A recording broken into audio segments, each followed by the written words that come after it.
그 사람은 바로 남편이에요. 지금 저와 함께 한다면 얼마나 더 좋았을까요? 저와 남편은 서로 어려운 가정 형편 속에서도 아주 열심히 살아왔어요. 부품에 붙어있는 고무를 칼로 떼어내는 일을 했던 저는 그곳에서 납품을 하던 남편을 처음 만났어요. 서로 일을 하면서 도움을 주다가 어느새 서로에게 끌리게 되었고, 그렇게 저희는 결혼을 했어요. 양가 부모님이 다 안 계신 저희는 형편에 따라 사진관에서 사진 한 장을 찍고 아주 소박하게 저희만의 결혼식을 올리고 월세 작은 방 하나에서 시작을 했어요. 저는 얼마 있지 않아 임신을 하게 되었고 남편은 너무 좋아했지만 저는 좋으면서도 한편으로는 마음이 그리 편하지만은 않았어요. 아이가 생기기 전에 둘이서 더 바짝 모아야 하는데 지금 저희 형편에 덜컥 임신을 하는 바람에 생각했던 대로 할 수가 없게 되었으니까요. 제가 다니고 있던 회사는 고무 냄새가 많이 나는 곳이라 혹시나 태아에게 나쁜 영향이 갈까봐 다닐 수가 없었어요. 그래서 임신을 알자마자 바로 그만두었어요. 아이 없을 때 더 바짝 모아야 하는데 지금 임신이 될 게 뭐람? 너무 걱정하지 마. 설마 삿입에 거미줄이라도 치겠어? 지금은 우리 아기만 생각하자. 당신은 늘 긍정적으로만 이야기해. 그래서 싫어? 아니, 난 그런 면이 좋아서 당신이랑 결혼한 건데. 남편은 무슨 일이든지 긍정적으로 이야기를 했어요. 처음에는 말만 그렇게 하는 무책임한 사람인가 싶었었는데 남편은 말만 그렇게 할 뿐 그것을 해결하려고 노력했었어요. 남편의 그런 성격 때문에 저는 힘든 일이 생겼을 때에도 걱정스러운 일이 생겼을 때에도 잠시 그 일을 잊을 수 있었어요. 남편은 지금은 주간에만 일을 해서 급여가 적지만 교대 근무를 하는 곳이면 야간 수당이 있어 급여를 더 받을 수 있다며 걱정하지 말라며 저를 다독여 주었어요. 남편은 다니고 있던 직장을 그만두고 2교대를 하는 섬유 공장에 들어가게 되었고 저는 집에서 자동차 전선 부업을 하며 조금이라도 생활비에 보탰어요. 그리고 10개월 후 저희에겐 눈에 넣어도 안 아플 사랑스러운 아들이 태어났어요. 교대 근무를 하던 남편은 주간에 일을 할 때에는 괜찮았지만 야간에 일을 할 때에는 일하는 시간 외에는 잠을 자야 해서 아들과 함께 놀아주는 시간이 부족했었고 남편은 그걸 늘 안타까워했어요. 국민학교에 들어간 아들은 친구들은 가족들과 동물원에도 가고 놀이동산에도 가는데 왜 우리는 가족들과 그런 곳에 가지 않느냐며 보채는 날이 많아졌어요. 저희는 아들만은 우리처럼 힘들게 살게 하고 싶지 않아 열심히 일했는데 정작 아들과의 추억은 별로 없었죠. 그런 아들을 위해서 남편은 몇 년 동안 일했던 곳을 그만두고 주간 근무만 하는 곳으로 이직을 했어요. 밤낮이 바뀌어 일하다 보니 남편의 몸도 많이 지친 상태였고요. 급여는 조금 더 적어졌지만 가족과 함께 할 수 있는 시간이 많아져 저와 남편은 만족하며 살았어요. 특히나 아들이 저희보다 더 좋아했죠. 남편이 퇴근하고 집에 돌아오면 아들은 축구공을 들고 학교 놀이터로 가기 바빴어요. 토요일 저녁이면 제가 만들어준 김밥을 사들고 남편과 아들은 밤낚시를 즐겨 갔었고 그 다음날 저희 집 메뉴는 생선구이와 매운탕이었어요. 아들은 남편과의 밤낚시를 가장 좋아했어요. 하지만 아들이 점점 커가고 교육비 들어갈 곳이 많아지자 생활비가 부족해지기 시작했어요. 부모님의 도움을 받지 못하고 자란 탓에 아들만은 남부럽지 않게 키우고 싶었던 남편은 퇴근 후 배달 알바를 시작했어요. 저는 그런 남편이 너무 고맙기도 하고 짠하기도 했어요. 비가 부슬부슬 내리던 컴컴한 어느 날 밤에 남편과 한잔하기 위해 저는 부추전을 만들고 기다렸지만 늦도록 남편은 돌아오지 않았어요. 그날 배달 갔던 남편은 그만 빗길에 미끄러져 사고로 세상을 떠나고 말았어요. 평생 가족을 위해서만 살아온 남편이었는데 저는 정신이 반쯤 나갔었고 아들도 아버지의 죽음이 너무나 컸었는지 방황하기 시작했어요. 중학교에 다니던 아들은 학교를 안 가는 날이 많아졌고 밖으로 나다니다 늦은 밤이 돼서야 집으로 돌아왔어요. 의지하던 남편의 죽음과 온순했던 아들의 방황에 저는 점점 더 지쳐갔어요. 어디 갔다가 이제 와? 학교. 담임 선생님께서 연락하셨는데 너 오늘 학교 안 왔다고 하던데? 엄마는 다 알면서 왜 물어보는 건데? 너 요즘 왜 이렇게 삐딱하게 구는 거야? 내가 뭘 어쨌길래? 네 아빠가 너 하나 잘 키워보겠다고 그렇게 일하다가 돌아가셨는데 너 언제 정신 차릴 거야? 아빠가 그렇게 된 게 내 탓이야? 나를 위해서 그렇게 살아달라고 했어? 아들은 제 가슴에 비수를 꽂는 그런 말들만 쏙쏙 골라서 했어요. 집에도 들어오기 싫은 거 어쩔 수 없이 들어오는 거야. 집에 들어오면 뭐해? 엄마 맨날 그러고 있지. 나도 속 터진다고. 그럼 어떻게 할 거야? 계속 이렇게 살 거야? 예전에 너는 도대체 어디 간 거야?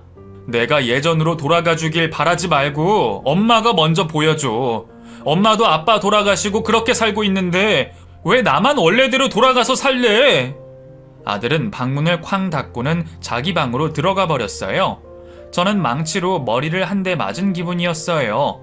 저의 슬픔만 알았지 아빠를 잃고 점점 지쳐가는 엄마의 모습을 본 아들의 마음은 어떨지 생각할 겨를이 없었거든요. 다음날 저는 구인 광고지를 살펴봤지만 아들을 키우느라 살림만 해서 경력도 없고 나이가 많아서 갈 수 있는 곳이 별로 없었어요. 다행히 집 근처에 있는 한 기사식당에서 홀서빙을 구한다는 구인 광고를 보고 바로 전화를 해 그곳에서 일을 하게 되었어요.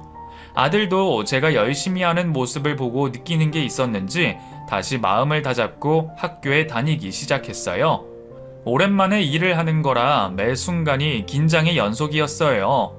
손님 테이블에 음식이 담긴 그릇을 놓을 때면 내용물이 쏟길까봐 조심조심 엉거주춤할 때가 엊그제 같았는데 어느새 몸에 익어 몇 테이블의 손님은 동시에 받을 만큼 요령도 늘었어요. 한 달에 한 번 식당 휴무일에 오랜만에 동네 지인을 만났어요. 오랫동안 같은 동네에서 살면서 알게 되었고 남편이 죽고 난 후에도 여러모로 저에게 도움을 많이 준 고마운 사람이에요. 그날 저는 지인으로부터 자기와 함께 일해보지 않겠냐고 제안을 받았어요. 그곳은 지인이 운영하는 피부관리샵이었어요.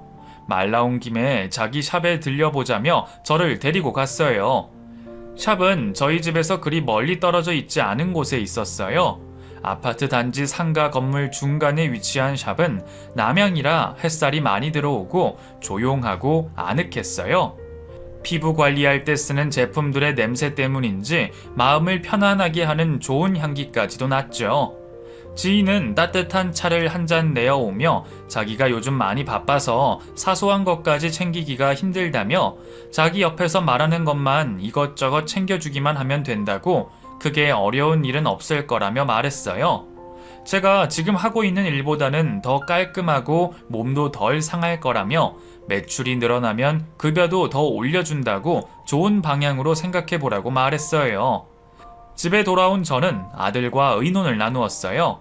아들은 식당에 일하면서 여기저기 안 아픈 곳이 없었던 제가 샵에서 일하기를 원했었고 저 또한 미래를 위해서는 그게 더 나을지도 모르겠다는 생각이 들었어요. 고심 끝에 저는 일하던 식당을 그만두고 지인이 운영하는 샵으로 출근을 하기로 결정을 했어요. 출근해서 먼저 환기를 시키고 청소를 하고 아침에 들어온 제품들을 정리했어요. 낯선 용어들이 적혀 있는 제품들의 위치를 외우는 것도 처음에는 너무 어려웠어요.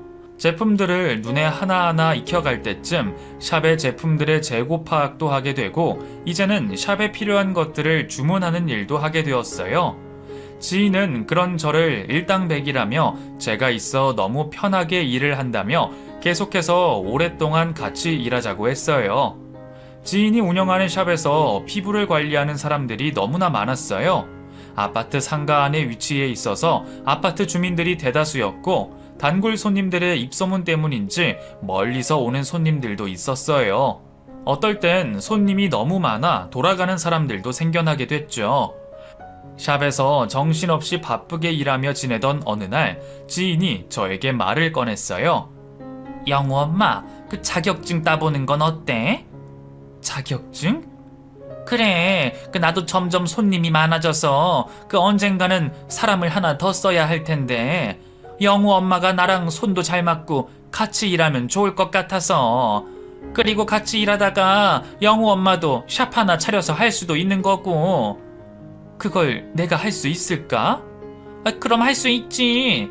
우선 학원부터 등록해봐. 내가 도와줄 수 있는 건 도와줄게. 그렇게 저는 일을 하면서 학원을 다니고 밤에는 자격증 공부도 같이 했어요.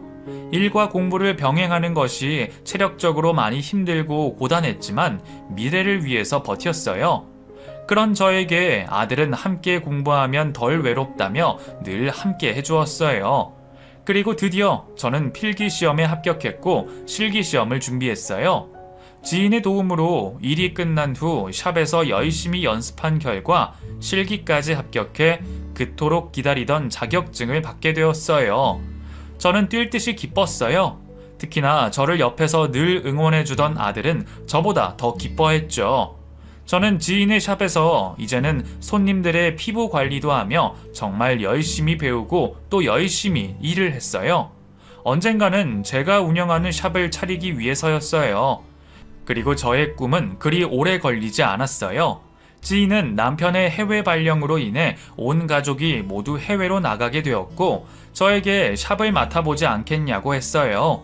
오랫동안 한 곳에 있었던 터라 단골 손님들도 꽤 있고 또 제가 몇 년 동안 일을 한 곳이라 정도 깊은 그런 곳이어서 저는 두 번 생각할 것도 없이 샵을 넘겨받기로 했어요.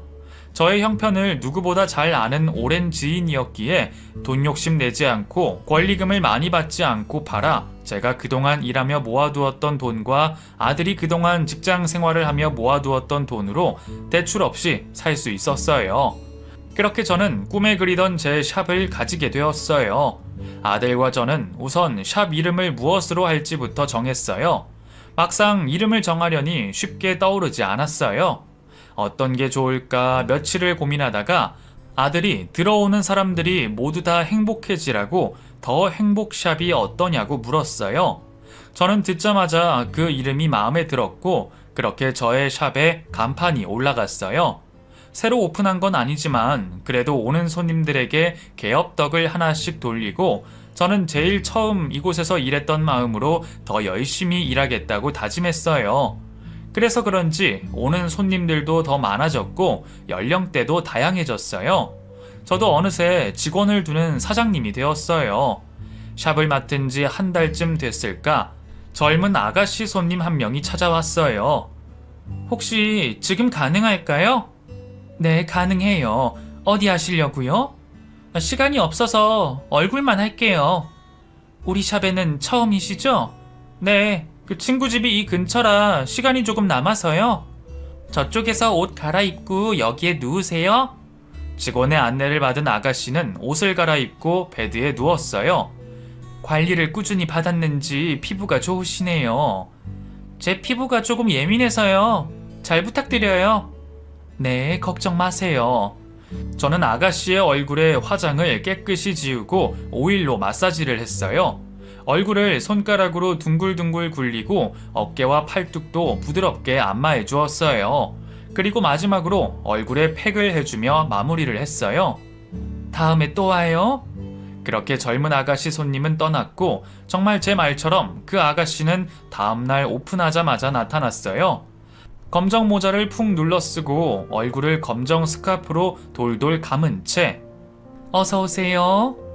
저 아시죠? 누구신지... 아가씨는 얼굴을 돌돌 둘렀던 검정 스카프를 풀고 모자를 벗었어요. 어제 저에게 관리를 받고 갔던 그 젊은 아가씨였어요. 이게 뭐예요, 아줌마? 제 얼굴 좀 보세요.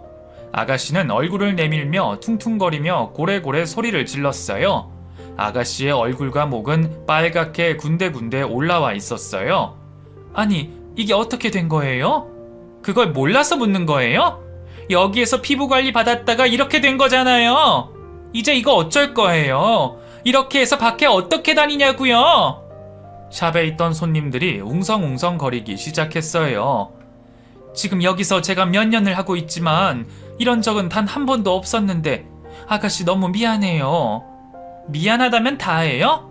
저 이것 때문에 출근도 못하고 스트레스 받아서 미쳐버릴 것 같다고요. 어떻게 책임지실 거예요? 네? 미안해서 어쩌지? 정말 너무 미안해요.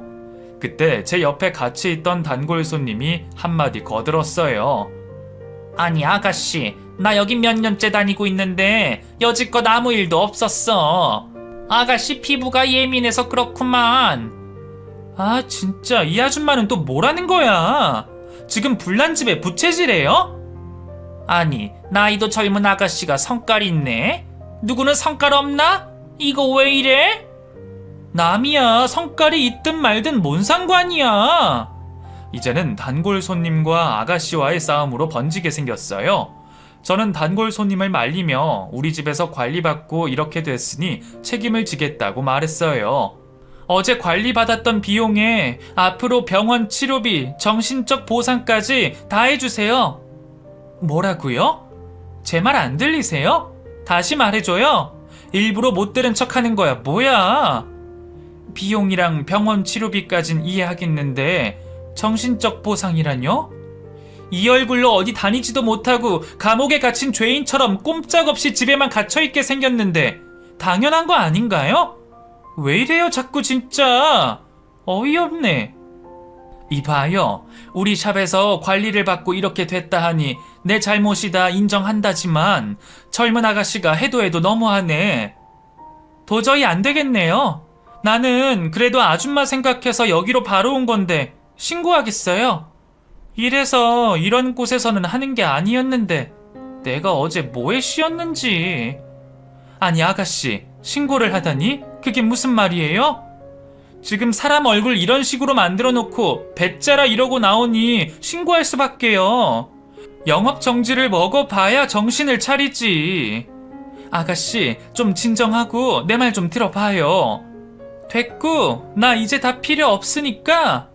젊은 아가씨의 막무가내에 저는 결국 무릎을 꿇었어요. 내가 이렇게 사정할게. 아가씨 말한 대로 다 보상해 줄 테니까 그만 기분 풀어요. 다 내 잘못이야. 진작에 그렇게 하실 것이지. 처음부터 해준다고 했었으면 서로 얼굴 붉힐 일은 없었잖아요. 여기 제 계좌번호랑 이름 적어놨으니까 빠른 시일 내로 보내줘요. 아가씨는 메모지 하나를 놓고 떠났어요. 힘없이 앉아있는 저를 단골 손님이 일으켜 소파에 앉혔어요. 어쩌자고 요구하는 걸 다 들어준다고 한 거야. 여기서 저렇게 된 건지 아닌지 어떻게 알아? 그럼 어떡해. 나 이제 겨우 먹고 살만해졌는데 영업정지 먹으면 안 돼. 미련하기는. 자기 양심껏 열심히 하는 거 여기 모르는 사람 있어? 정지 먹었다고 여기 안 올 사람 아무도 없어. 안 그래 다들? 그럼 그렇지. 우리가 영우 엄마를 잘 알지. 전현 저거 일부러 돈 뜯어내려고 그러는 거 아니야? 다들 나 걱정해줘서 고마운데 나 지금 너무 힘들어서 혼자 있고 싶어. 저는 직원과 손님들을 보내고 샵을 일찍 닫고 집으로 돌아왔어요.